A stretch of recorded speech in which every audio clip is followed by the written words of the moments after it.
Hello hello, मैं kidnapper यूफुस बात कर रहा हूँ। मैंने तेरे पति को किडनैप कर लिया है। भैया है, अगर अपने पति को अपने घर देखना चाहती है तो 50,000 रुपए दे। भैया है किडनैपर। भैया सुनो सुनो, 50 की जगह 65 दूंगी, अपने पास ही रख लो।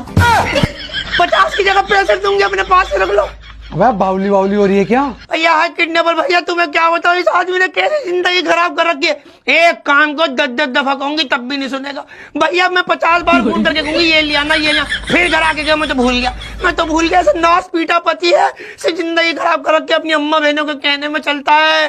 भैया है जब से शादी हुई है इसी की हाँ में हाँ मिला रही हूँ, इसके काम कर रही हूँ, फिर मैं नहीं सुनता, अपनी अम्मा बहनों की सुनता है, मुझे गालियां देता है। से जिंदगी खराब। भैया तू अपने पास ही रख ले, कुछ दिन रख ले, देख इसकी अम्मा बहनों की क्या माँ बहनें करूंगी मैं जब ये घर में नहीं होगा। कुछ दिन रख ले भैया ना है। अबे हम पति पालने थोड़ी बैठे हुए हैं। 2 पेटी दूंगी, 2 पेटी दूंगी, कुछ दिन की नहीं रख ले। हैं? 2 पेटी देगी? हाँ।